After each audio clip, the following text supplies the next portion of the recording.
Telugu digital media network లో political కేటగిరీలో #1 కేవలం 72 గంటల్లో 1,50,00,000 వ్యూస్ పైగా పాపులర్ టీవీ నెట్వర్క్. రెస్పాన్స్ గురించి చెప్పే పనే లేదు.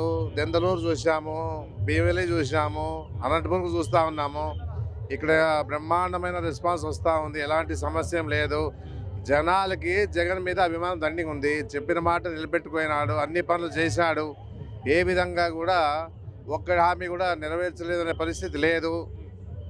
చంద్రబాబు నాయుడు హామీలు ఇచ్చి నెరవేర్చే పరిస్థితిలో లేకోకుండా మన జగన్ అన్న గారు అందరికీ కులమత భేదాలు లేకుండా పార్టీలకు అతీతంగా ఈరోజు అందరికీ కూడా సంక్షేమ కార్యక్రమాలు అందినాయని కూడా ప్రజల్లో బాగా నాటుకుపోయింది.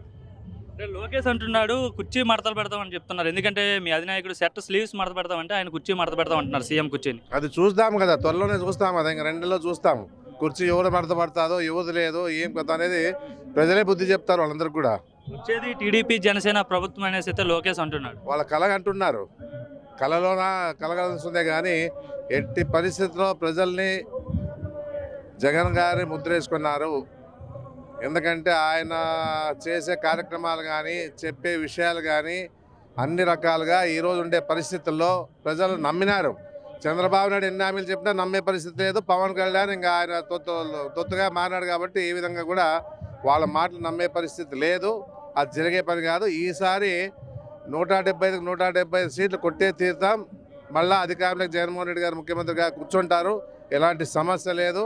ఏదున్నా కూడా లోకేష్ని నమ్మే పరిస్థితి లేదు. లోకేష్ జనాలే పోయేవాళ్ళు లేరు. లోకేష్ ఏం చెప్తాడు? ఆయన శంకరం యాత్ర చేస్తున్నారు కదా శ్రీకాకుళం నుండి. మరలా జనాలు ఉంటే కదా అంత డ్రామా యాక్టర్ని వాళ్ళని వీళ్ళు పట్టుకొని వెనకల పేమెంట్ ఇచ్చేవాళ్ళు పెట్టుకొని తిరిగే వాళ్ళని ఏం చేస్తాం? వాళ్ళని స్వచ్ఛందంగా వచ్చినారు. ఈరోజు ఇంత జనాలు ఇంత జనాభా ఈరోజు వచ్చిందంటే జగన్ మీద అభిమానం లేకపోతే వస్తారా అనేది కూడా నేను తెలియజేస్తా ఉన్నాను. ప్రజల్లో ఉంది, ఎవరు దీన్ని మార్చలేరు అనేది కూడా గట్టిగా చెప్తాను. బాబు వస్తేనే ప్రజలకు మంచి జరుగుతుందనేసి చంద్రబాబు అంటున్నారు.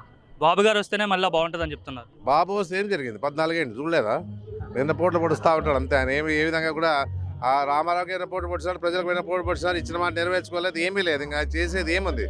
ఆయన ఎవరు నమ్మే పరిస్థితి కూడా వయసు అయిపోయింది. ఇప్పుడు ఆ వయసు అయిపోయిన పరిస్థితిలో ఆయన నమ్మే పరిస్థితి కూడా లేరు ఎవరు కూడా. ఎందుకంటే జనాలంతా కూడా